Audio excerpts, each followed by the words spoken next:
Life Support listeners. Thanks for tuning in this week. This is part 2 of our conversation with Dr. Lyn McArthur regarding eating disorders. So if you missed it, please go back and listen to part 1 first. Or if you're one of those folks that likes to eat their pizza crust first, after, I guess. A reminder to hit like or subscribe wherever you get your podcast. Enjoy. The other thing that you brought up that really kind of resonated with me is around this idea of communal eating and food. And I think, people experience that in their families or chosen families, that oftentimes food is an anchor. And we learn so much of that when we're young. And it seems like that particularly in these times of upheaval or stress, young people can be really affected by that. So when you think about eating disorders in the context of children and youth, that really kind of makes me think of what's the impact for them for going through an eating disorder. Can you talk a little bit more about that population of patients? It's interesting, Rachel, when I work with even adults who maybe their eating disorder didn't quite begin until late adolescence, early adulthood, oftentimes they remember things from their childhood, little comments, habits of people close to them related to food. And sometimes I hear them and think, oh, why do we have to be so diet culture centric in our society? And I think that happened a lot too. I mean, people were talking about the COVID-15, like we talk about freshman 15, and we really talk about weight in a lot of ways that creates fear, especially in someone who's biologically predisposed to experience an eating disorder.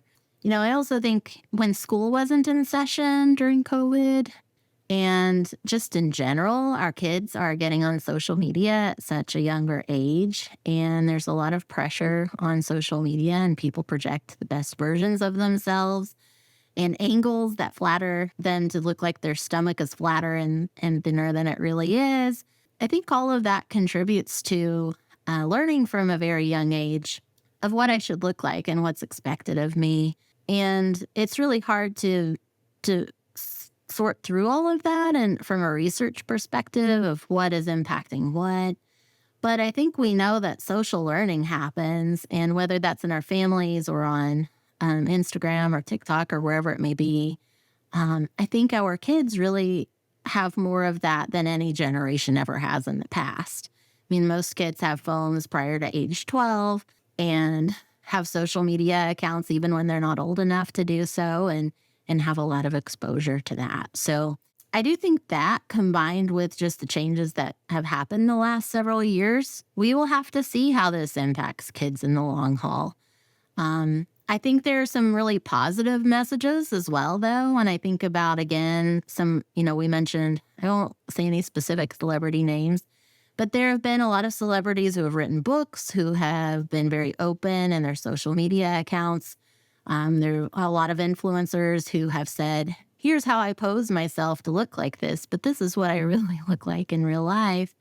So I think there's also a movement to be more real and genuine about body image insecurities. And also many of the people that I work with, we talk about the differences between the different movements like body positivity, body neutrality, body acceptance.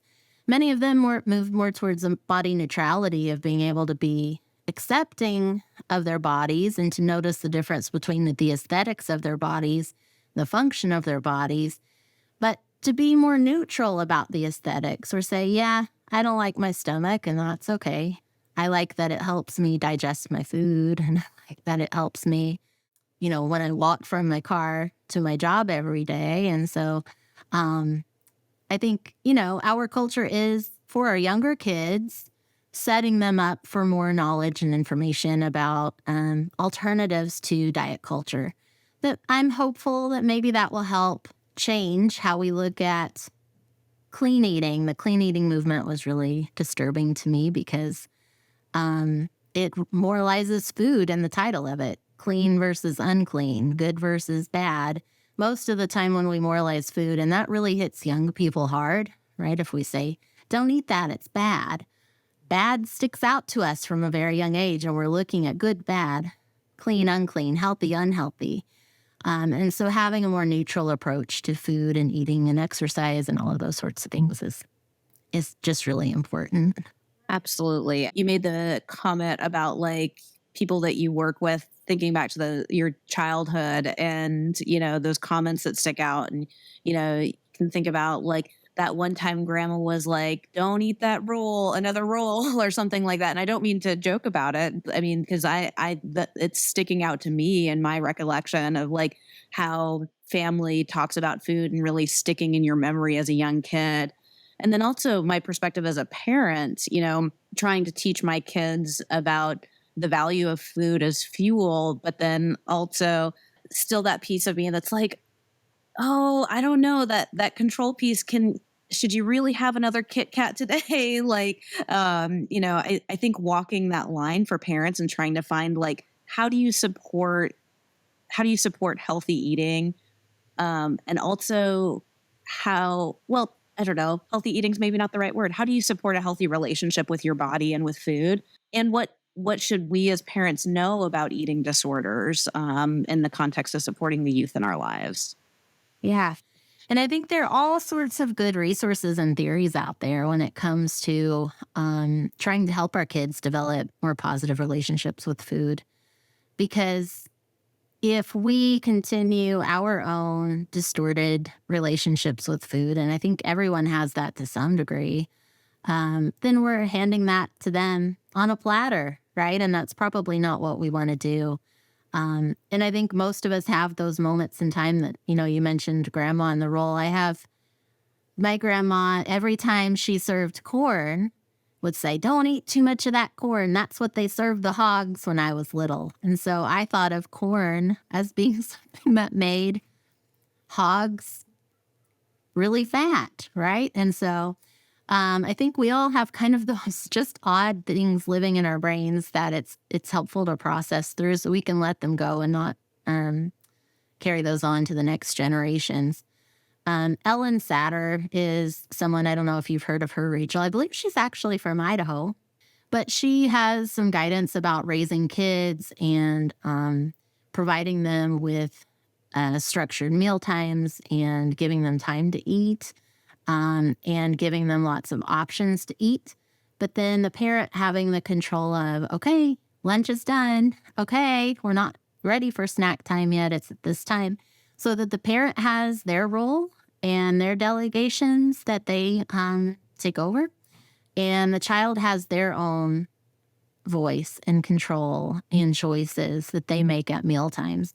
And I think for a lot of parents who are struggling with that of, oh, I want to give my kids adequate nutrition, that's sometimes a very helpful approach for young kids to figure out, how do I give some level of control without taking too much control? Because we do know that for many people, control is a huge part of eating disorders and just having a healthy relationship with food in general. If we feel like we're deprived of certain foods, what do we want more of? The foods that we're deprived of, right? So finding a way to make all foods fit is something really helpful from a young age. Parents raising very young kids, I think that having that approach can be helpful rather than over controlling and making a lot of foods or food groups or food types rewards or off limits or only available at certain times, when maybe that makes those foods more appealing to a child than having an all foods fit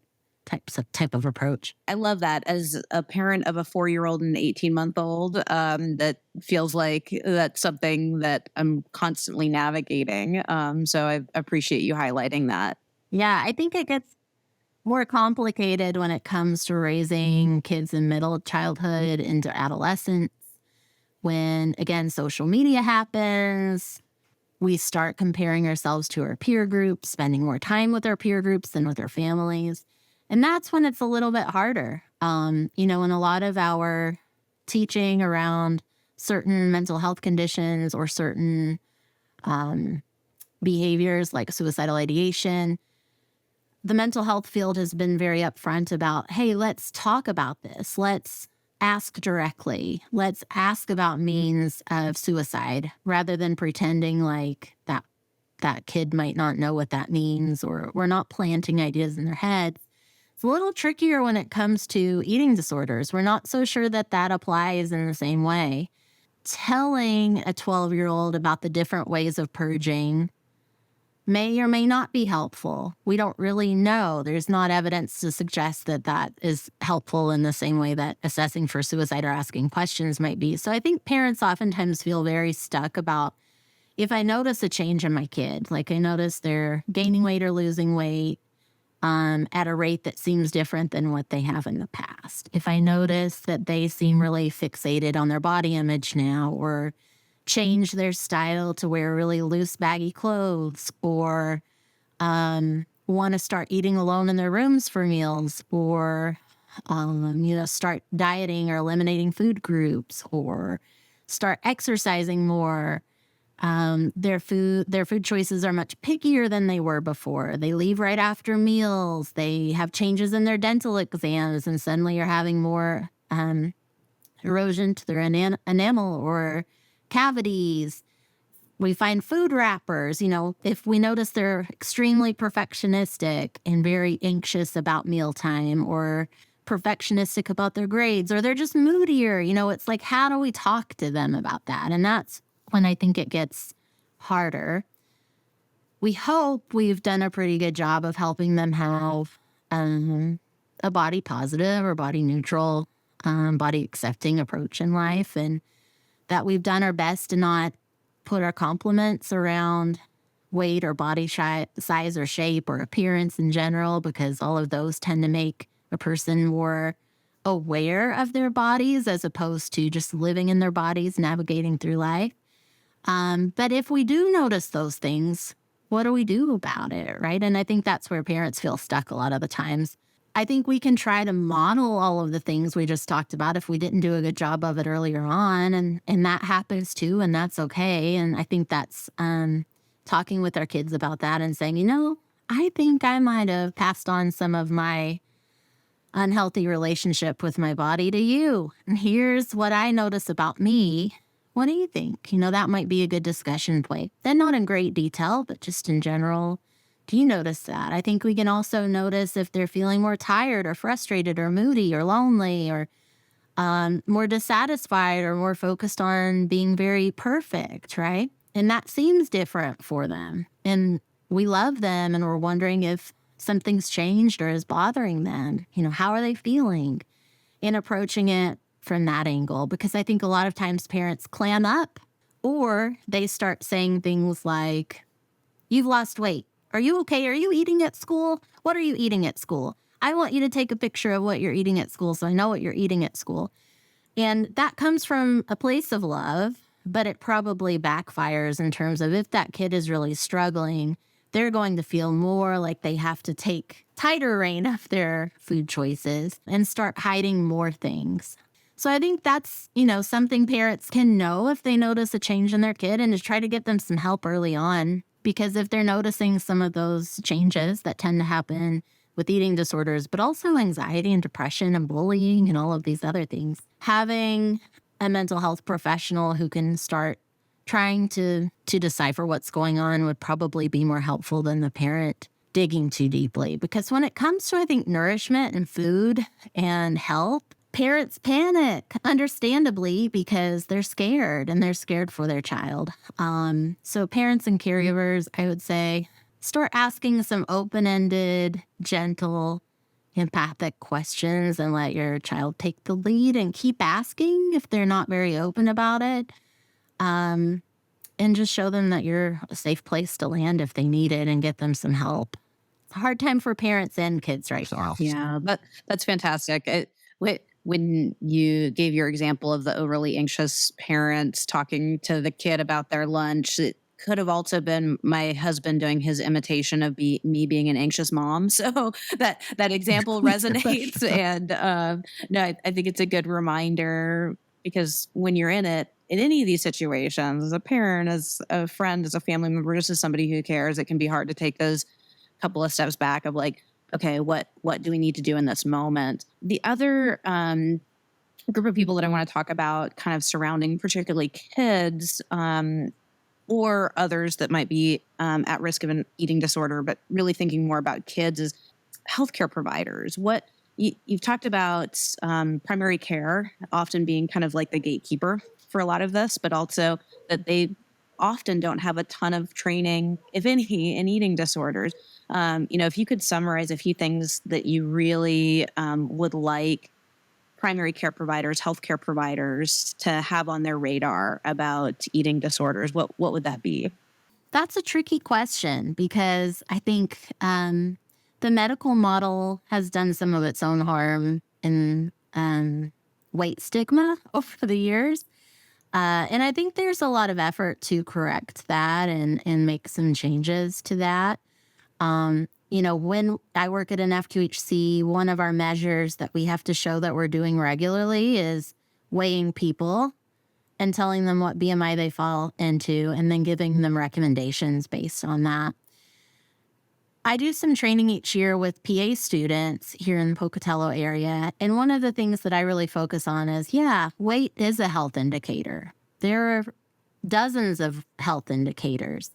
That's one that we really focus on. We really focus on the risks of obesity, the risks of being overweight. I'm not denying that those risks aren't real, but we also don't say to someone every time we see them at a visit at their healthcare appointments, you have that family history of breast cancer. We really need to keep an eye on it. That's a health indicator too. That's a health predictor when we look at a family history, but we're not constantly harping on that. And so the way that I've tried to shift my approach and how I encourage the medical professionals that I work with and those that I help in their training is, why don't we look at this person as a whole? And if you're concerned about this kid's BMI changing, a lot of times pediatricians, primary care providers, they're looking at that trajectory for that kid. Are they following the path we would expect them to based on their birth weight and height? And that kind of sticks with the kid. You get several data points, and that is their path. And kids go through puberty at such a young age. Most kids put on some weight before puberty because their body is shifting and changing, and they really need that extra fat to transition and to develop in the way that they need to develop. And so I kind of talk about, why don't we talk less about weight and talk about the factors that might be contributing to weight, right? So why don't we talk about, how's your sleep been? How do you feel like you're treating your body on a daily basis? Do you feel like you're being pretty kind to it? Is it giving you any signs that it's unhappy with you, right? Is your stomach hurting? How are you feeling? And really trying to get a sense of body, mind, and spirit. Again, I'm not leaving weight out. But I think weight is such a triggering word for a lot of people that as soon as they hear that, they shut down or they feel ashamed. And we know that many folks who are overweight avoid seeing their primary care provider, kids included, start to really dislike going to their pediatrician if they're talking about weight regularly. And so I take more of that. Why don't we support, empower, and look at how is that person doing, what do they need to honor their bodies more? And honor your body is kind of an adolescent and up term probably. But I think we can look at kids and ask about, how are you pooping? Right? How are there things? Let's talk about that. Have there been any changes? And you can ask a 6-year-old that, and they probably know a little bit more, right? So trying to get more in tune with other health indicators that might be related to their overall health. I ask people to scale back on focusing on weight in particular and look at all the different health indicators. How is that person's triglycerides? How's that person's blood pressure? Those are both pretty strong health indicators too. So that's some advice that I give healthcare providers. I also think we didn't get a lot of that in our training. We can be empowered to seek it out. And with the internet now, it's really easy to find online quality CEU or CMU opportunities. Look for them. There are also plenty of really good data files out there. Intermountain Healthcare has a document that they update every few years based on eating disorder research. All of their citations are there, but it goes over and covers recommended labs, recommended scans, recommended patterns of labs to look for if you're concerned about someone who might be struggling with food intake. to help figure that out if they're not being entirely honest about it. Because many times people think they're being honest with us because they're justifying what they're doing. They're in denial about how extreme their behaviors are. And sometimes it can help if we say, I'm concerned that maybe you're not eating enough. This lab and this lab are usually low when people aren't getting enough nutrition.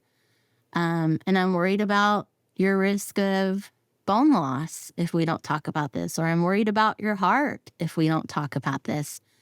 And again, that gets away from monitoring weight at each session and looking at more health indicators.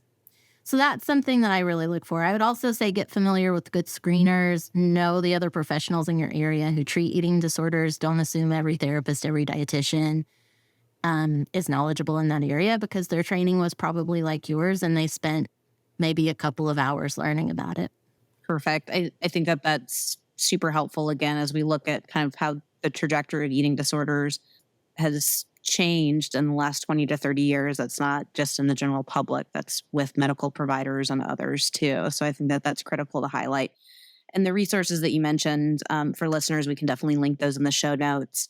One last question that I've got, I know we've taken up our whole time because I think that this is just a critical topic, but if you had a couple of things to say to kids that were struggling with eating disorders that may not be in treatment right now, what would you want them to know? I would want them to know it's never too early to get help. And a lot of kids kind of minimize, they say, well, all my friends are on diets. All of my friends are doing this or that. Because that's dieting happens. I mean, a large portion of 12-year-olds have been on a diet now. Dieting happens very early. If it feels like something is wrong or getting out of control or scary, tell a trusted adult. That could be a school counselor. One thing that I recommend for parents and kids to work on is there an adult in that kid's life that's not a parent or caregiver who they can have their cell phone number, they can have that a trusted adult's contact information, that trusted adult knows it, and they have agreed to the parent that they won't disclose anything that kid tells them unless that kid is in danger, right? A lot of times kids don't want to come to us as their parents or caregivers. They're scared. They're worried about, if something is wrong, how will that affect me and my family? How will that affect my freedom? Will I suddenly be under lock and key all the time? There's a lot of fear around that. So find a trusted adult who you can talk to and express that you are concerned about that. I think it's also important to really remember social media is not reality. You don't have to be perfect. I would tell them, learn about diet culture. Start searching in TikTok for diet culture and learn about it, because sometimes a little bit of healthy anger goes a long way to taking back your control over your life and letting go of perfectionism. But early intervention is key when it comes to eating disorders. We know recovery can be really long and they tend to stretch out without help and they go undiagnosed for a long time. So the earlier the better. And that would probably be my biggest recommendations, Rachel. I know we've stretched on our time a little bit. Well, like I said, I'm glad that we have. I know you might have a patient to run to, so I do just so appreciate you talking about this really important topic that I feel like maybe doesn't get as much airtime as some of the other topics that we focus on, but is really critical for everyone that we see and we serve in the communities where we work. So I so appreciate you taking the time. Thank you to Dr. Lyn McArthur for talking with us today. For those life support listeners, again, please remember to like and subscribe. And thank you again for listening to us this week. Lyn, thank you so much. Yes, thank you, Rachel. Thanks, everyone, for watching and listening. That's it for this week. Thank you for tuning in. Until next time, please remember to like or subscribe. And remember that we all need a little life support.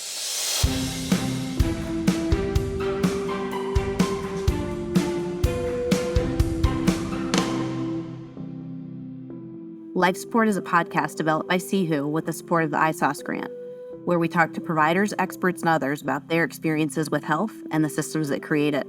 This podcast's music is written and performed by Anthony Leon. The show is also produced by Anthony. For more information, visit us on the web at choo.org and remember to follow us on your favorite podcast app. Thanks, everybody.